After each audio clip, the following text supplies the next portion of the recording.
Mesdames, mademoiselles, messieurs, bienvenue à Metro News. Voici les principaux titres qui seront développés aujourd'hui.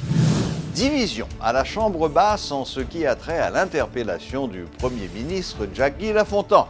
Si certains estiment que leurs collègues interpellateurs ont respecté les procédures, d'autres pensent le contraire. Célébration ce jeudi de la Journée mondiale de la liberté de la presse. Dans cette occasion, le président de l'Association nationale des médias haïtiens, Frantz Duval, a fait remarquer que la presse haïtienne n'a jamais été aussi libre qu'actuellement. Clôture ce jeudi du 33e colloque international organisé par le Centre de rencontres et d'études des administrations fiscales, CREDAF, et la DGI. Metro News vous est apporté par Haytrack, l'esprit bâtisseur. Mobile 1, c'est plus qu'un lubrifiant. C'est le mélange parfait de plusieurs huiles qui se transforment en molécules pour vous permettre d'aller plus loin, beaucoup plus loin qu'avant. C'est l'évolution de votre moteur. Choisissez les lubrifiants mobiles. Ici, vit l'énergie. Le bureau de la Chambre des députés est divisé sur la recevabilité ou non de la demande d'interpellation du Premier ministre déposée par un groupe de 16 députés. Si le premier secrétaire dit relever un problème de procédure, le président, lui, le voit autrement et croit que les députés interpellateurs ont agi selon les normes parlementaires. En ce sens, Garibodo informe que la demande d'interpellation sera bel et bien soumise lundi prochain à la conférence des présidents en vue de fixer une date pour la tenue de la séance.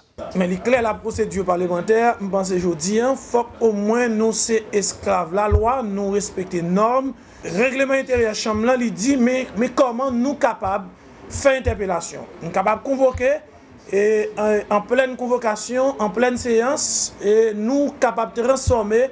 Et dans les cas où nous ne sommes pas satisfaits de surtout le travail du gouvernement, nous sommes capables de mettre nous ensemble, nous dit que nous transformer convocation en interpellation. Ou bien, en pleine séance, quelle que soit la séance CTA, même dit en pleine séance, nous avons un groupe de députés qui surtout fait des demandes d'interpellation et bureau spécialement président chambre de députés, l'a dit prendre acte. Après ça, nous allons gagner pour nous chita. Dans la conférence des présidents, et conférence des présidents, c'est lui-même qui travaille jour ou encore l'heure pour au moins nous faire interpellation. La procédure parlementaire, là, c'est une procédure qui est faite à partir de précédents. Donc, vous pouvez lire ça dans tout livre sur le lexique parlementaire, il est fait non seulement à partir de précédents, mais à partir tout de ce que dit la loi. Donc, le règlement intérieur Chambre des députés, dans la hiérarchie des normes, il n'est pas au-dessus de la Constitution. La Constitution, c'est la loi mère. La Constitution dit ou capable d'interpeller un gouvernement, article déjà. Donc, une fois que demande d'interpellation, les soumettent et bureau Chambre des députés, les saisit. Mais ça t'est arrivé tout au cours d'une séance, un groupe de députés fait demande d'interpellation. Mais demande, moi, il y en a même, qui est demande d'interpellation, c'est on demande qui respecte la Constitution, qui respecte le règlement intérieur. Donc c'est la règlement et c'est, excusez-moi, ce sont les règlements intérieurs qui disent que vous supposez soumettre demande d'interpellation à la conférence des présidents qui pourra fixer son date. Donc de ce côté-là, nous respectons le règlement intérieur parce que nous avons une conférence des présidents et lundi, qui a bien plusieurs points. Et là-dedans, mais a bien un point ça tout pour nous saisir l'Assemblée. Dès que une demande d'interpellation qui fait, il n'est pas appartenu encore avec les gens qui fait. Maintenant, c'est une demande d'interpellation qui appartient à l'Assemblée. Non, c'est pour recevable, qui est recevable derrière. Le ministre de la Communication, Guilherme Sedelva, lance un appel en faveur du respect de la liberté d'expression, mais se positionne en faveur d'une autorégulation du secteur de la presse pour éviter certains abus. Nous écoutons le ministre Guilherme Sedelva, ministre de la Communication. Ce n'est pas que même pour une régulation pour vraiment restreindre la liberté de la journaliste, la liberté de la presse. Et je pense que l'autorégulation, c'est lui-même qui puis bon, mais il faut que nous fassions. Attention, hein? c'est bon, mais il faut que nous fassions le vrai. C'est-à-dire qu'il faut que nous battons des limites à travers un code d'éthique pour nous dire que la liberté de la presse, là, c'est un bagage sacré, c'est un bagage comme si nous pas qu'à toucher. Mais pendant ce temps, il faut que nous-mêmes nous exercer la liberté ça de manière responsable. Ça, c'est très important. Liberté, ça n'est pas pour nous liberté pour nous dire ça nous voulait, pour nous faire ça nous voulait, et puis nous pas besoin qu'on ait. Imaginez, un monde qui a chita dans le salon là, avec petite lit, avec famille, à manger. Et puis, autant de comme si nous, nous-mêmes, nous chita là, et nous dit, mon cher, un tel vole 100 millions de dollars. Et puis, nous ne rien dans nous. Et puis, imaginez petit monde qui chita là, qui dit, oh, papi, vous volez 100 millions de dollars. Il ne comprend pas. Et c'est regarder qui sont lagués ou qui lagués des mondes. Donc, vous obligez de faire le travail de manière responsable. Il faut vérifier l'information. Il faut assurer que tout son cloche pour essayer que l'autre monde qui concerne ait occasion pour répondre. Mais il faut documenter. Ce n'est pas un bagage où vous voyez comme ça. Et m'a dit que nous sommes coupables de bagages comme ça. Nous faisons des bagages comme ça, que nous estimons qui n'est pas normal. Et donc, nous-mêmes, il faut corriger ça. Nous avons attendre son loi pour dire, mon cher, si vous faites ci, vous allez prendre un mois de prison, vous allez prendre un an de prison, si vous ne faites pas ci, si vous ne faites pas cela. Il faut que nous soyons responsables. Dans un communiqué, l'Office de la protection du citoyen, OPC, rappelle aux médias le rôle fondamental qui est le leur pour faire passer les revendications des citoyens en matière de justice et afin de permettre l'instauration de l'état de droit en Haïti.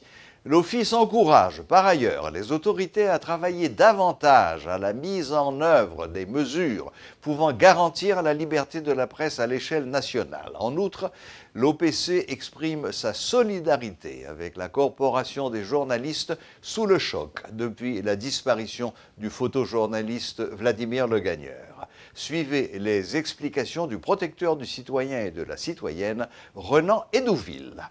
C'est l'occasion pour nous-mêmes, en tant que responsable de l'OPC, qui est une institution nationale de protection et de promotion des droits humains, pour nous renouveler attachement, nous, bien évidemment aux médias, aux journalistes, aux directeurs de médias, pour le travail qu'il a fait, parce que nous connaissons que on ne peut pas parler de droits humains, on ne peut pas parler de promotion de droits humains sans la liberté de la presse.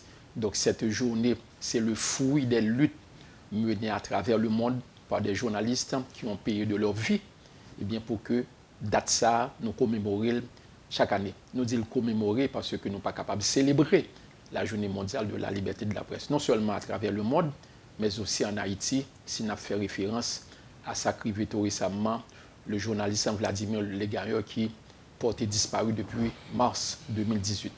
Donc nous pensons que c'est un moment plutôt pour nous renouveler solidarité nous, à l'endroit des journalistes, des différents médias. Et c'est l'occasion aussi pour nous souhaiter à ce que les médias baillent beaucoup plus d'importance à le volet promotion au niveau des médias.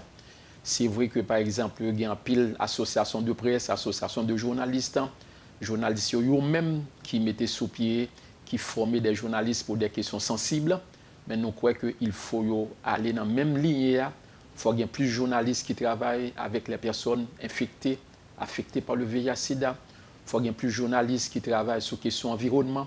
Il faut qu'il y ait plus de journalistes qui sensibilisent sur la situation des personnes âgées. Il faut qu'il y ait plus de journalistes qui sensibilisent sur la question des droits de la femme, des droits de l'enfant. Et bref, nous espérons que le volet promotion capable de prendre une plus grande ampleur, une plus grande importance au niveau des médias en Haïti.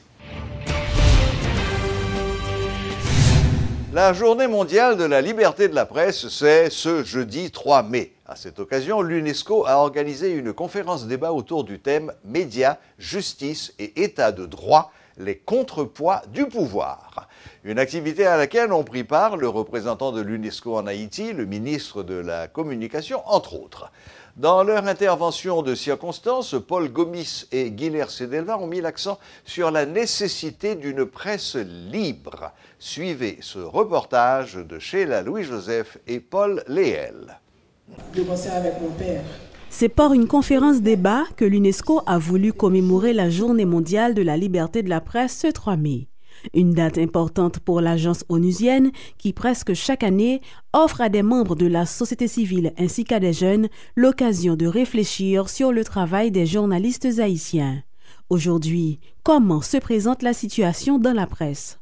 Le constat est accablant dans certains médias, même les règles élémentaires ne sont pas respectées, déplore le représentant de l'UNESCO en Haïti, Paul Gomis. À vouloir penser que le contre-pouvoir de la presse, ce sont les pouvoirs établis, on oublie l'essentiel. Parce qu'on sort du code de déontologie et du code d'éthique. On ne peut pas se permettre d'écrire n'importe quoi sans vérifier. Malheureusement, je constate encore chaque jour que les rumeurs ont pris le pouvoir sur la réalité. Tout est écrit, on ne vérifie rien. Cette presse ne peut pas être crédible. Cette presse ne peut pas être défendue. Donc travaillons ensemble à faire en sorte à ce que la presse prenne pleinement et entièrement sa place dans la société et qu'elle puisse être respectée à l'extérieur. Des dérives, il y en a beaucoup dans la presse, reconnaît pour sa part le ministre de la Communication. Guilherme Sedelva, pour qui la liberté de la presse revêt une importance capitale, plaide pour que les journalistes aient accès à l'information.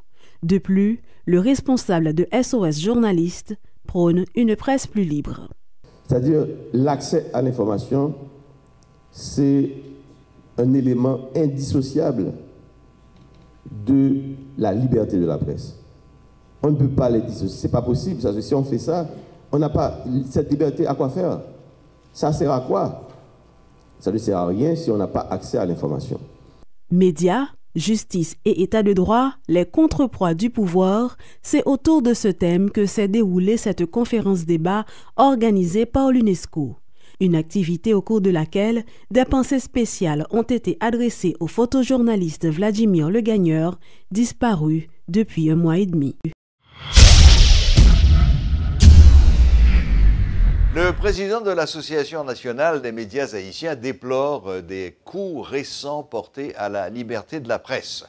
La disparition du photojournaliste Vladimir Le Gagneur, la récente attaque au Cap haïtien pendant une conférence débat sur la gestion des fonds Petro-Caribé et la loi sur la diffamation votée en 2017 ont fait régresser Haïti dans la bataille pour la liberté d'expression selon le rédacteur en chef du journal Le Nouvelliste. Par ailleurs, Franz Duval affirme que la presse haïtienne n'a jamais été plus libre qu'actuellement. Il s'inquiète par contre de la prolifération des médias et des journalistes presque sans contrôle. Il plaide pour une autorégulation du secteur. Le regroupement des journalistes reporters locaux dénonce le manque de dynamisme dont font montre les autorités dans l'enquête sur la disparition de Vladimir Le Gagneur. Il tire la sonnette d'alarme et exige la publication des résultats de l'enquête. Et plus particulièrement à la DCPJ, Direction Centrale Police Judiciaire, qui c'est l'aile scientifique, un bras scientifique en dedans la police là, qui là pour faire enquête, les gains enlèvement, les gains crimes de sang, les gains assassinats et autres, les gains blanchiment, toute qualité bagaille. M'a demandé pour doubler vigilance, doubler effort, amener de plus volonté, puisque nous connaissons le président est sorti dans le pays Pérou dans le 8e sommet américain, il a dit il passe l'ordre formel à la DCPJ pour faire une enquête sérieuse, pour connaître qui bon journaliste l'a passé, le président pas parler lui-même de assassinat, pas parler lui-même de disparition, il t'a parlé de assassinat. Il t'a dit il passe l'ordre à la DCPJ pour rejoindre tout le monde qui est impliqué de près ou de loin dans tuer journaliste là. Au cours des dernières semaines, les autorités gouvernementales et monétaires haïtiennes ont affiché un certain optimisme en ce qui a trait à la conjoncture économique. Dans sa dernière note sur la politique monétaire, qui renseigne sur l'orientation de la politique monétaire et sur les dernières décisions des autorités, les responsables de la Banque de la République d'Haïti soutiennent que les perspectives à court terme pour l'économie nationale laissent présager une amélioration de la conjoncture macroéconomique sous certaines conditions. Ils annoncent que, je cite, « En effet, une augmentation de l'offre alimentaire locale pourrait être observée considérant les prévisions d'une bonne récolte de printemps sous l'effet notamment des investissements publics dans le secteur agricole. » Fin de citation. Les acteurs du secteur agricole se réjouissent également des nombreuses averses enregistrées sur l'ensemble du territoire au cours des 3 dernières semaines. Parallèlement, l'augmentation des transferts privés sans contrepartie, observée généralement au cours du mois de mars, serait à même de renforcer l'offre de devises et atténuer les pressions à la hausse sur le taux de change, précise le rapport de la Banque centrale. Clôture du 33e colloque international organisé par le Centre de rencontre d'études des administrations fiscales CREDAF et la DGI. Miradin Morland est le nouveau président du CREDAF qui est devenu désormais le cercle de réflexion et d'études des dirigeants des administrations fiscales, élu à l'unanimité. Le directeur général de la DGI a présenté lors de la clôture de cette activité qui a réuni environ une trentaine de pays francophones sa politique générale pour l'année 2018-2019. Je suis pour me représenter le pays dans beaucoup de pays et dans toute activité CREDAF. Et je suis capable de dire que c'est une fierté pour moi, pour aujourd'hui, que moi dis que moi c'est président de prestigieuse organisation ça, et je suis capable de dire avec l'aide du ministère de l'économie et des finances, mon ministre qui est à côté de moi là, qui bat nous toute possibilité, qui bat nous tout support pour nous capables de réaliser l'événement ça. C'est extraordinaire. Dans l'autre pays côté réaliser ça, c'est extraordinaire. Et le ministre vient clôturer pour nous aujourd'hui et qui avec qui chaleur tout accueille le ministre, est content, tout le monde est content. Là où retourner la cahier, on va parler de nous Haïti et Haïti que africain connaît comme un prolongement de la caillou, les arrivés là où nous tous semblés, nous tous ensemble, nous partager ensemble, nous manger ensemble, nous vivre ensemble, contents ensemble. Kounia, nous pral chita dans document que d'affaires pour nous travailler côté que nous pral essayer et constituer des articles côté pour permettre l'autre pays capable intégrer l'intégrer et que l'autre langue nous pral une possibilité pour nous traduire pour eux. Travail moi pour constituer à plus responsabilité que me gagne à la DGI aujourd'hui parce que tout groupe de travail CREDAF, séminaire CREDAF, colloque CREDAF, c'est moi qui vais le présider dans des pays différents. La journaliste de carrière, Ketli Jeanpoix, a été honorée ce jeudi à l'occasion de la célébration de la Journée mondiale de la liberté de la presse. La présentatrice vedette de Radio Métropole a été sélectionnée parmi 26 femmes journalistes. Une initiative de 3 organisations, à savoir Haïti Press Network, W Communication et le syndicat des journalistes reporters de la presse haïtienne. Merci infiniment à tous ces collègues. Oui, Clarence, on a fait un bon bout de chemin. Oui. Et Wendell, Wendell, nous sommes encore en route. En route, oui, en route. Oui, et puis toutes ces personnes de la télévision nationale. Oui. Eh bien, merci, je vous remercie infiniment. C'est une bonne surprise, c'est une merveilleuse surprise. Merci infiniment. Voilà, la boucle est bouclée. Merci de votre fidélité et à la prochaine, même heure, même chaîne.